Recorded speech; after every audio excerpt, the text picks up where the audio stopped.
오늘 우리에게 주신 하나님 말씀은 아모스 9장 11절에서 12절 말씀과 사도행전 15장 16절에서 17절 말씀입니다. 우리 살아계신 하나님의 말씀 한 목소리 합독합니다. 그날에 내가 다윗의 무너진 장막을 일으키고 그것들의 틈을 막으며 그 허물어진 것을 일으켜서 옛적과 같이 세우고 그들이 에돔의 남은 자와 내 이름으로 일컫는 만국을 기업으로 얻게 하리라. 이 일을 행하시는 여호와의 말씀이니라. 이후에 내가 돌아와서 다윗의 무너진 장막을 다시 지으며 또 그 허물어진 것을 다시 지어 일으키리니 이는 그 남은 사람들과 내 이름으로 일컬음을 받는 모든 이방인들로 주를 찾게 하려 함이라 하셨으니. 아멘.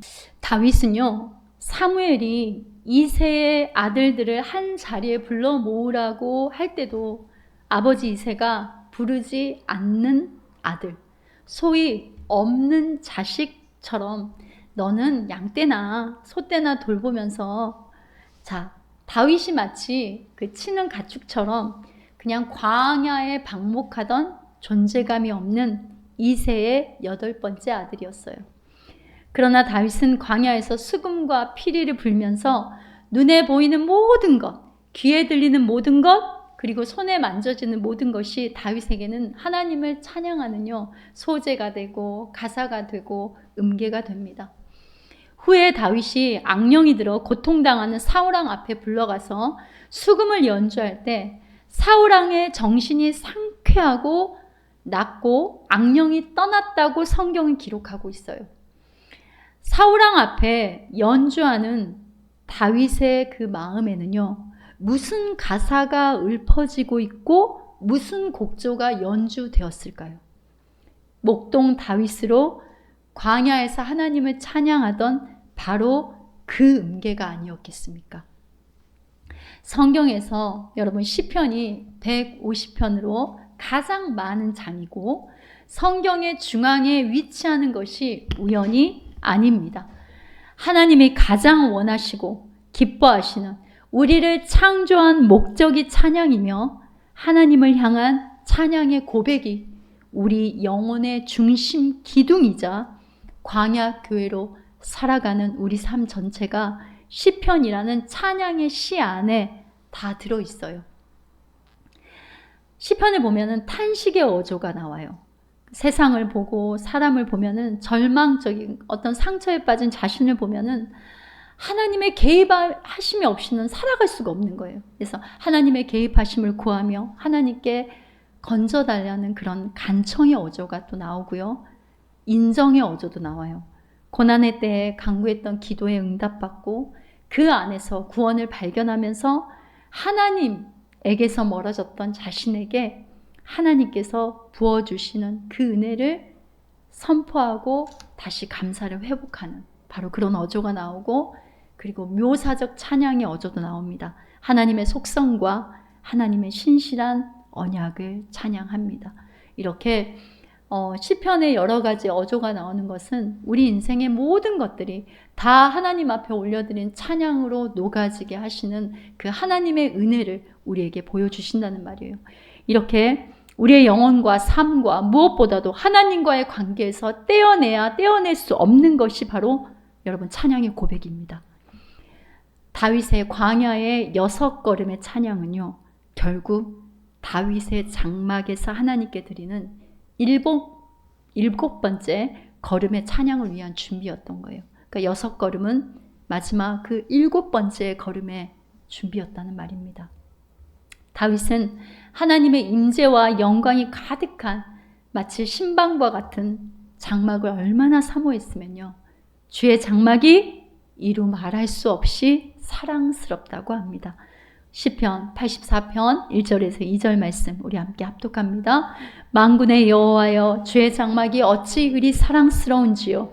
내 영혼이 여호와의 궁전을 사모하여 쇠약하며 내 마음과 육체가 살아계신 하나님께 부르짖나이다. 얼마나 주의 장막이 사랑스러운지 내가 그 궁전을 사모함으로 쇠약해졌다라고 하잖아요. 이런 다윗이 왕이 되었을 때 가장 먼저 집중하고 온 열정을 쏟는 부분이 바로 뭐였냐면 하나님의 법궤가 있는 장막이었습니다. 자, 법궤에 대해서 잠깐 설명을 하면요. 제사장 엘리의 두 아들 홈리와 비나스가 법궤를 블레셋과의 전쟁에서 빼앗겨버리죠. 법궤를 가져간 블레셋 사람들은 하나님의 궤를 다곤 신상 곁에 두었단 말이에요. 근데 하나님의 손이 독한 종기의 재앙으로 치십니다. 그래서 급기야 새 수레를 하나 마련해가지고 멍에를 메어보지 못한 소 2마리가 수레를 끌게 해서 벳세메스로 법궤는 그렇게 돌아오게 됩니다. 그때 벳세메스 사람들이 주님의 궤 속을 들여다본 것으로 말미암아 하나님께서는 그 백성 가운데 5만 70명이나 쳐서 죽입니다. 그래서 결국 그들은 기랏 여아림 주민들에게 전령을 보내요. 블레셋 사람들이 주님의 궤를 돌려보냈으니까 내려와서 너희들 가지고 가라 이렇게 한 거예요. 이렇게 돌려받은 후에 약 70년 동안 아비나답이란 사람의 집에 있었어요. 근데 사무엘상에서는 그 기록한 당시까지 뭐라고 나오냐면 20년이 되었다라고 나와요. 다윗이 이스라엘에 3만 명을 모읍니다. 하나님의 궤를 가져오기 위해서요. 그리고 아비나답의 집으로 가서 하나님의 궤를 수레에 싣고 내려와요. 그런데 나곤의 타작마당에 이르렀을 때 소들이 비틀거리자 웃사가 손을 내밀어 하나님의 궤를 잡자 어떻게 됐어요? 그 자리에서 그냥 즉사하는 일이 벌어집니다. 다윗이 겁이 나서 하나님이 두려워서 이 궤를 함부로 누가 손을 대겠냐 이렇게 하면서 그 길에 조금 떨어진 가드 사람 오베데돔의 집으로 그것을 옮겨놔요.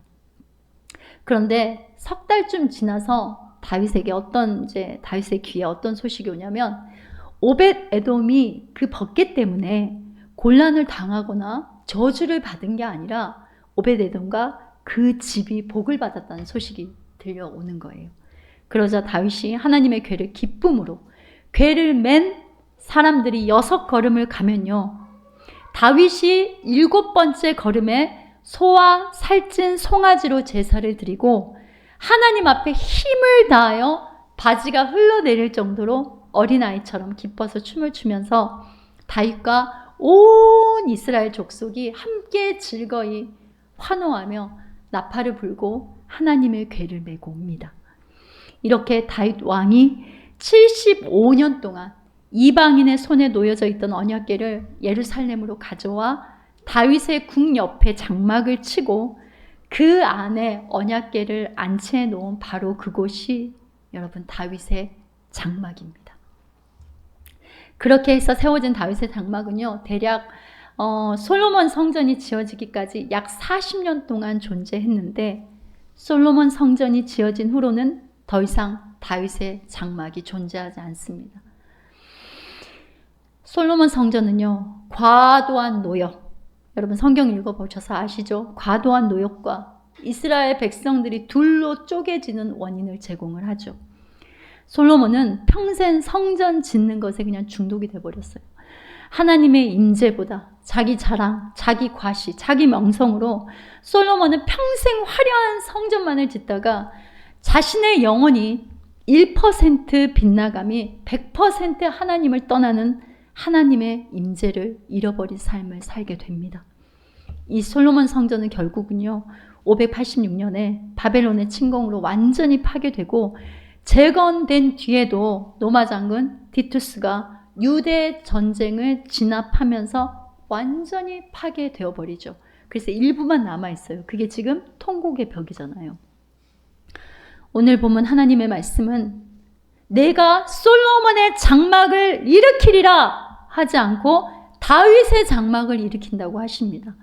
아모스 9장 11절 말씀, 우리 쉬운 성경으로 다시 한번 합독할까요? 그날이 오면 내가 다윗의 장막을 일으키고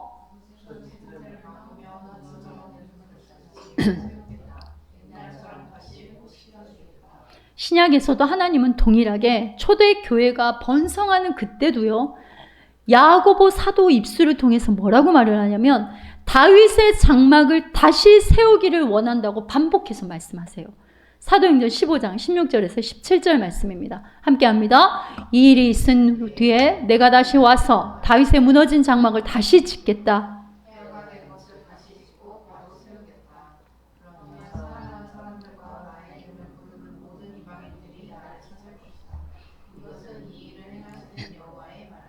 그렇죠. 야고보 사도의 입술을 통해서 하나님께서 이 말씀, 아모스의 이 말씀을 다시 말씀합니다.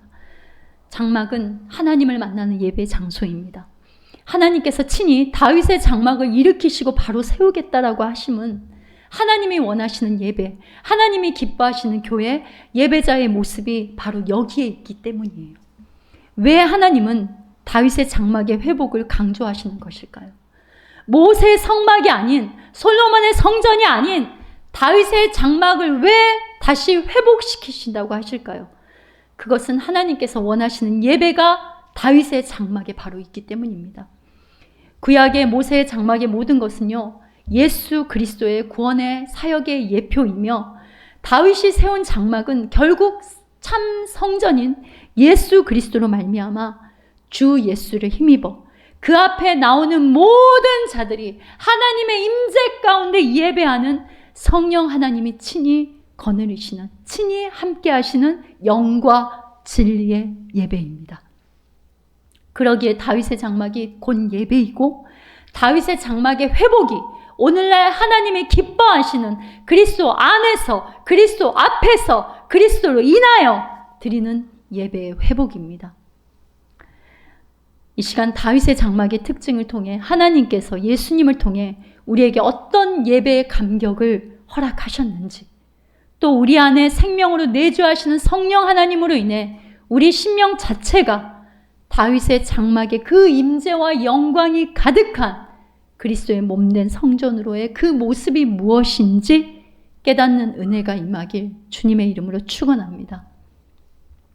다윗의 장막은요, 모세가 지은 성막이나 솔로몬의 지은 성전과는 비교가 되지 않을 정도로 초라했습니다. 햇빛과 비를 막기 위해 하늘 위에 드리워진 천막과 그 밑에 놓인 언약궤가 다윗의 장막의 전부였어요. 다윗의 장막은 비록 천막이었지만 하나님께서는 다윗의 장막을 사랑하셨습니다. 왜냐하면 그곳에는 하나님의 임재와 영광을 너무나도 사랑하는 다윗의 마음이 있었기 때문이에요. 예수님이 우리에게 오실 때도 이런 모습을 입고 오셨잖아요. 이사야 53장 2절 보세요. 그는 주 앞에서 자라나기를 연한 순과 같고 마른 땅에 나온 뿌리 같아서 고운 모양도 없고 풍채도 없은즉 우리가 보기 흠모할 만한 아름다운 것이 없도다. 여러분은 세상의 화려한 궁전에서 첫날이 더 좋습니까? 아니면 세상의 눈으로 보면 초라하고 어리석어 보이고 부끄러워 보이나 구원을 주시는 하나님의 능력인 영광의 주님의 몸된 품에서의 하루가 더 좋습니까? 다윗의 장막은 또 모세의 성막에는요, 1년에 단 한 차례, 그것도 누구만, 오직 대제사장만, 요 단 한 사람만이 하나님의 임재와 영광을 맛볼 수 있었어요. 다윗의 장막은 모세의 장막과는 달리 휘장이 없어요. 휘장이 없습니다. 그래서 하나님의 언약궤가 장막 안에 그대로 다 보여요. 그냥 좀 바람이 나풀거리면 그게 다 보인다는 말입니다. 언약궤가 누구나 볼 수 있게끔 그렇게 되어 있다는 것은 다윗의 장막 안에 들어온 사람 누구든지 다 하나님의 임재와 영광을 경험할 수 있게 되었다는 것을 의미합니다. 예수 그리스도의 몸을 상징하는 이 성소의 휘장은 예수님께서 십자가에 돌아가실 때 위에서부터 아래로 찢어져 둘이 되는데 이로 말미암아 성소와 지성소의 그 막힘이 뚫어지게 됩니다. 위에서 아래로 찢어졌다는 말은 무슨 말이에요? 구원은 인간의 노력과 어떤 인간의 선행과 인간이 쌓은 탑과 고행에 의해서 아래서부터 찢어서 올라가는 게 아니라는 말이에요. 하나님으로부터 전적인 하나님 자신을 찢어주신 그 사랑이 임해서 우리가 구원을 받은 겁니다. 히브리서 10장 20절 보세요. 함께합니다. 우리는 예수님께서 우리를 위해 열어주신 새로운 길로 들어갑니다. 그것은 그분이 자신의 몸인 휘장을 찢어 생명의 길로 열어놓으신 것입니다. 죄로 막힌 하나님께 나아가는 길, 새롭게 산 길이 되신 예수님, 하나님이 인간의 눈에 보이게 보여주신 분이 바로 예수님이잖아요. 어떻게 해요? 자기 육체로 이 담을 다 열어 제껴버리신 거예요. 에베소서 2장 14절에서 15절 말씀 보세요. 그는 우리의 화평이신지라 둘로 하나를 만드사 원수된 것 곧 중간에 막힌 담을 자기 육체로 허시고 라고 했잖아요. 우리가 하늘의 시민권을 가진 하나님께 속한 예배자가 된 것도 이 예배의 자리도 새롭게 산 길인 예수님이 열어주신 엄청난 은혜인 거예요, 여러분. 우리 형편에 따라, 우리 사정에 따라, 우리의 이해관계에 따라서 내게 이득이 되냐 아니면 손해가 되냐 내 기준으로 선택한 자리가 아니라 하나님의 전적인 부르심의 은혜가 위로부터 임한 자리인 겁니다. 오늘날 너무 안타까운 것은 교회가 아닌 교인만, 또 교회가 없는 교인이 많아요. 하나님의 임재를 사모하며 하나님의 말씀의 장막으로 나아가지 않고 손에 핸드폰 쥐고 내 구미에 맞는 예배 형식과 설교를 쇼핑하는, 성령이 탄식할 수밖에 없는 자기 안위적인 내 중심적이고 형식적인 신앙의 모습을 가진 자들이 너무나도 많습니다. 말세는요, 하나님을 사랑하고 하나님이 부르신 주님의 핏값으로 세우신 교회를 온 마음으로 끌어안고 사랑하는, 또 그리스도 예수의 마음으로, 우리가 지금 빌립보서를 읽고 있는데 그리스도 예수의 마음으로 지체들을 사랑하는, 그것이 없는, 다른 게 고난이 아니라요. 성경은요, 이 사랑이, 바로 이 사랑이 식어지는 게 고난이라고 말씀하고 계세요. 자, 디모데후서 3장 1절에서 5절 말씀, 우리 한 목소리 하나님의 말씀 합독합니다. 마지막 날에 많은 고난이 있다는 것을 기억하십시오. 그때에는 사람들이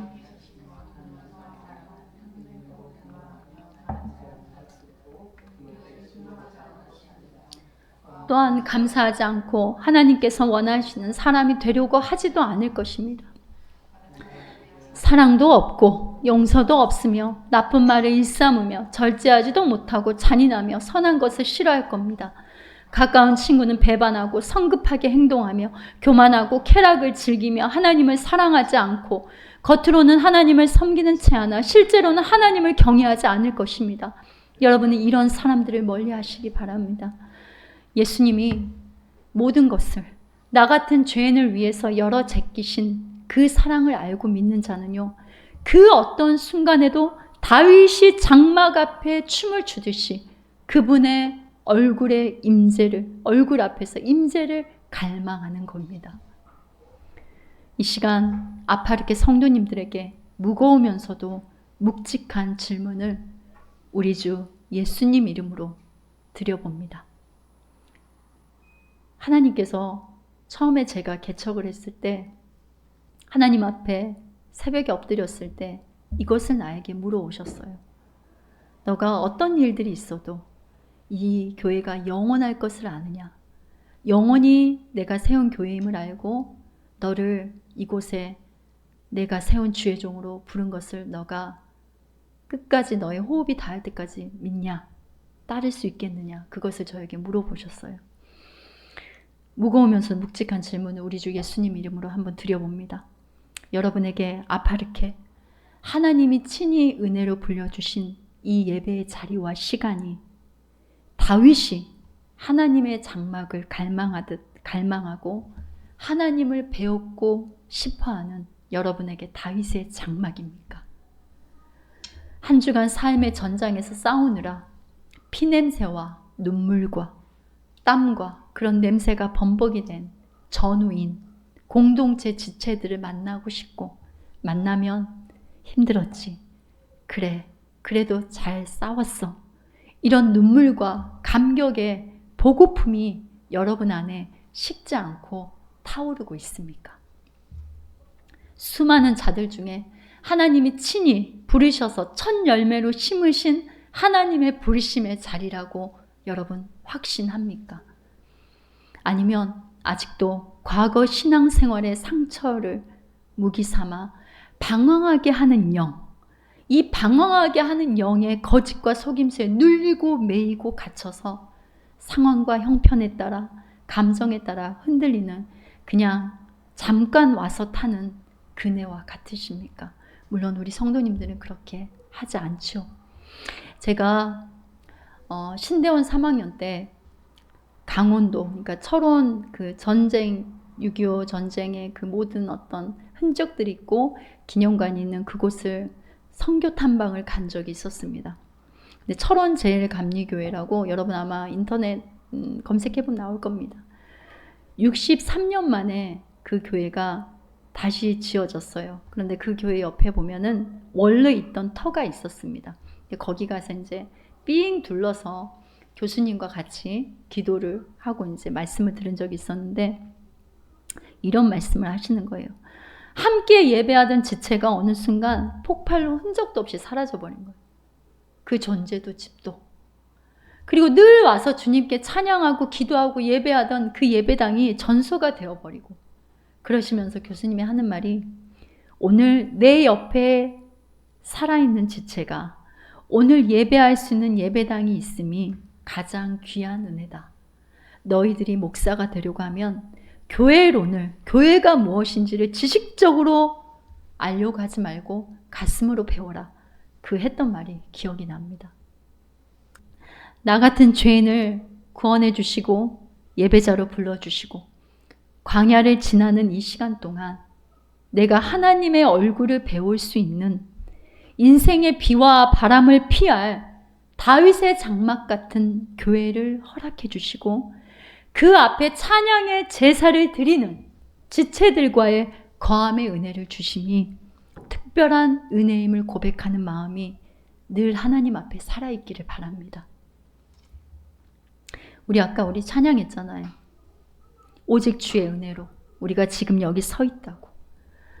이 찬양이 이제는 여러분 심령 자체가 하나님이 친히 일으키시고자 하는, 여러분 심령 자체가 하나님이 친히 일으키시고자 하는 주님의 임재가 있는 다윗의 장막이 되어 오직 주의 은혜로 지금 여기에 서 있습니다. 이런 끊이지 않는 경배와 끊이지 않는 찬양의 그 은혜를 고백하는 감사의 찬양이 여러분 심령에 가득 울려 퍼지는 은혜가 있기를 바랍니다. 다윗의 장막은 여러분 피를 드리는 제사 대신에 찬양의 제사가 하나님께 올려드려졌는데 히브리서 13장 15절 말씀 우리 함께 합독합니다. 이러므로 우리가 예수로 말미암아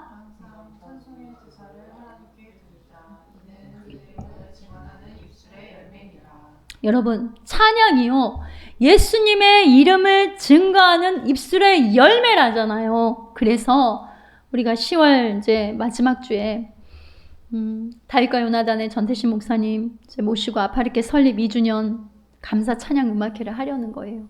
지난 2년간 아파르케라는 주님의 핏값으로 세우신 교회를 이 땅에 심으시고 싹이 나게 하시고 자라나게 하시고 또 앞으로 담장 넘어 뻗은 예수님께 붙어있는 가지가 되어 목마른 영혼들, 말씀이 없어 굶주린 영혼들, 주님과의 첫사랑을 회복해야 될 영혼들, 기도의 자리와 찬양의 자리를 회복해야 되고 또 삶의 예배자로 자리가 회복돼야 될 영혼들이 예수님의 품을 경험하는 하나님이 친히 일으키신 다윗의 장막의 예배, 성령의 임재와 권능이 나타나는 장막이 되게 하시는 은혜를 기대하고 또 바라보며 마음껏 찬양하고 감사의 시간을 가지려 하는 겁니다.